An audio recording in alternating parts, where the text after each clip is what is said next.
सर्वपितृ अमावस्या पर भूल कर भी मत करना ये काम, वरना पितर हो जाएंगे नाराज। हिंदू पंचांग के अनुसार पितृपक्ष भाद्रपद माह के पूर्णिमा तिथि से आश्विन मास की अमावस्या तक होता है। इस समय लोग अपने पितृ की आत्मा के शांति के लिए उनका पिंडदान करते हैं। इससे कुंडली की पितृ दोष जैसी समस्याओं से भी मुक्ति मिल जाती है। पितृपक्ष को श्राद्ध पक्ष भी कहते हैं। इस साल पितृपक्ष 18 सितंबर को प्रारंभ हुआ, जो 2 अक्टूबर तक चलेगा। पितृपक्ष में अपने पितरों का पिंडदान करने से उन्हें मोक्ष की प्राप्ति होती है। यदि आपको अपने पितृ की मृत्यु तिथि से जुड़ी कोई जानकारी नहीं है, तो ऐसे में सर्वपितृ अमावस्या के दिन उनका पिंडदान कर अपना और अपने कुल का आप उद्धार कर सकते हैं। अश्विन अमावस्या तिथि सर्वपितृ अमावस्या के नाम से जानी जाती है।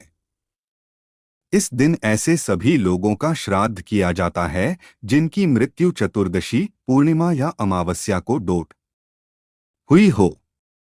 इसके अलावा इस तिथि पर ऐसे लोगों का भी श्राद्ध किया जाता है जिनकी मृत्यु की तिथि के बारे में पता नहीं होता है, या श्राद्ध पक्ष के अन्य दिनों पर जिनका श्राद्ध नहीं किया गया हो। इसलिए इसे सर्वपितृ मोक्ष अमावस्या कहते हैं। सर्वपितृ अमावस्या को महालय समापन या महालय विसर्जन के नाम से भी जाना जाता है।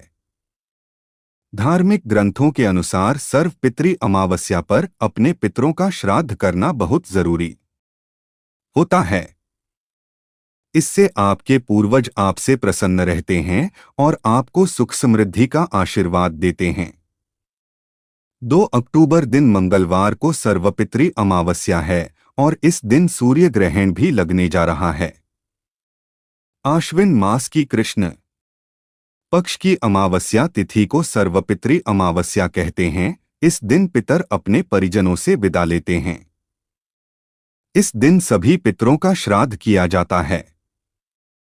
साथ ही जिन पितरों की मृत्यु तिथि के बारे में जानकारी ना हो या किसी कारणवश पितरों का श्राद्ध ना कर पाए हों, तो इस दिन तर्पण और श्राद्ध कर्म कर सकते हैं। धार्मिक मान्यताओं में सर्वपितृ अमावस्या का विशेष महत्व है, इसलिए इस दिन पूरे नियम और विधान का पालन करना होता है। साथ ही कुछ विशेष बातों का ध्यान रखना होता है।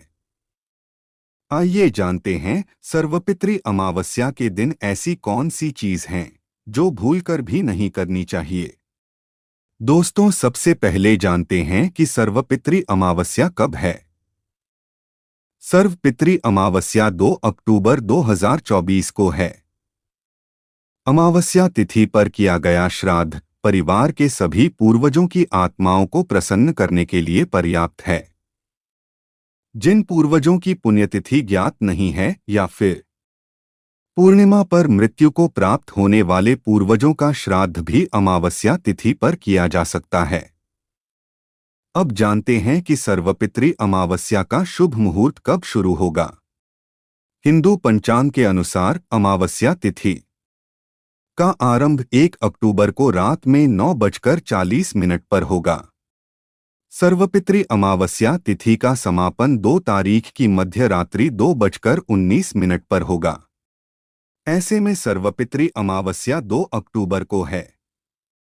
सूर्य ग्रहण का आरंभ 1 अक्टूबर को रात में 9:40 पर आरंभ होगा और रात में 2 अक्टूबर की मध्य रात्रि 3:17 पर सूर्य ग्रहण समाप्त हो जाएगा।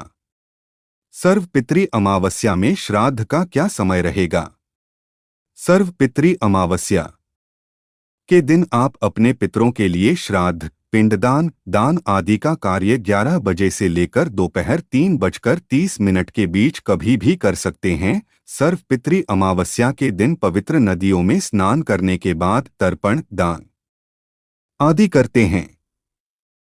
सर्वपितृ अमावस्या का क्या महत्व है। सर्वपितृ अमावस्या का हिंदू धर्म में विशेष महत्व है, क्योंकि इस दिन पितरों की विदाई की जाती है। इसे पितृ विसर्जनी अमावस्या भी कहा जाता है। इस दिन वह लोग खासकर पूजा कराते हैं। जिनकी कुंडली में पितृदोष होता है। पितृदोष होने से विवाह होने में देरी, दाम्पत्य जीवन में दिक्कत, संतान होने में बाधा, करियर में परेशानी होती है।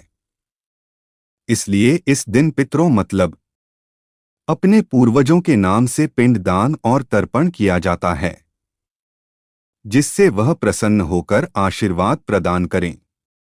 मान्यता है कि इस तिथि पर पितृ पुनः पितृलोक को जाते हैं। लेकिन उससे पहले अगर आप भी चाहते हैं कि पितृ महाराज जी का आशीर्वाद आप सबके ऊपर बना रहें, तो हमारे चैनल को सब्सक्राइब करके और वीडियो को एक लाइक करके और सच्चे दिल से कमेंट बॉक्स में जय दादा पितर महाराज जरूर लिखें। नंबर 1, तिल सर्वपितृ। अमावस्या के दिन पितरों की पूजा में लाल व सफेद रंग के तिल का प्रयोग नहीं करना चाहिए।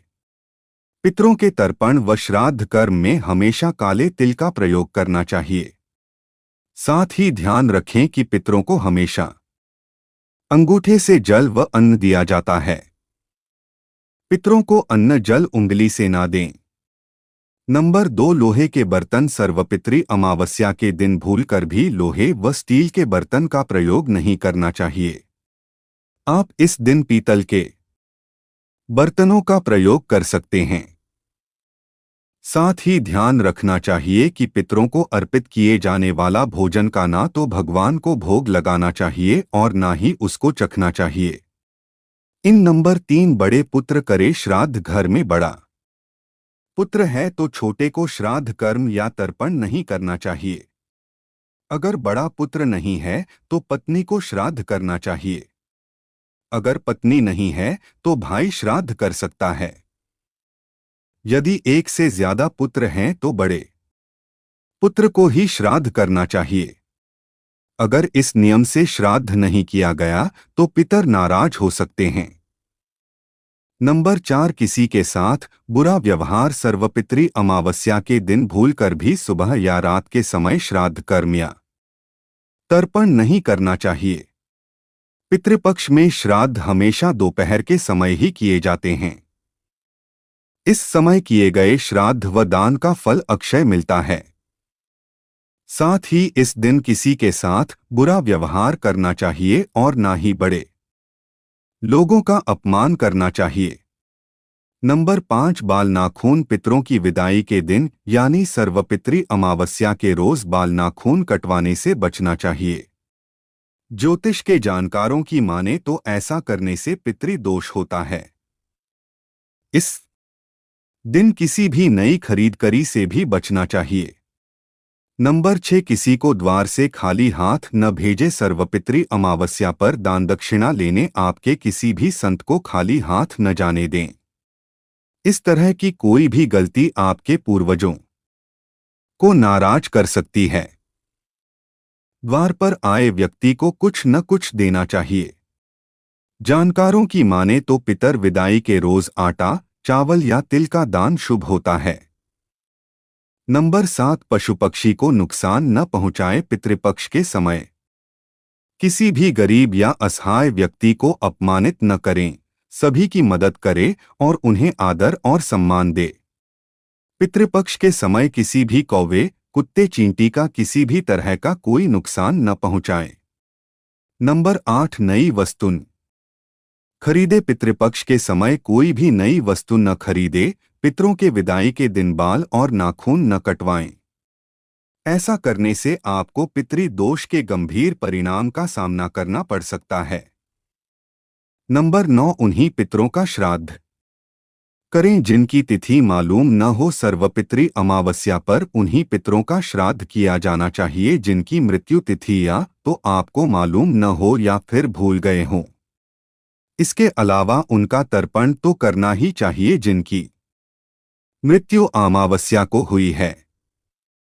तो यही था आज की वीडियो में। अगर वीडियो अच्छी लगी तो वीडियो को एक लाइक करके और अपने YouTube चैनल यानी नौरंगी बाबा ऑफिशियल YouTube चैनल को सब्सक्राइब करके बेल नोटिफिकेशन को ऑल पर सेट कर दे ताकि हमारी आने वाली हर एक न्यू वीडियो का नोटिफिकेशन आपके पास जल्द ही पहुंच जाए। तथा कमेंट बॉक्स में जय दादा पितर महाराज जरूर लिखें। वीडियो देखने के लिए आपका धन्यवाद। आपका दिन मंगलमय हो।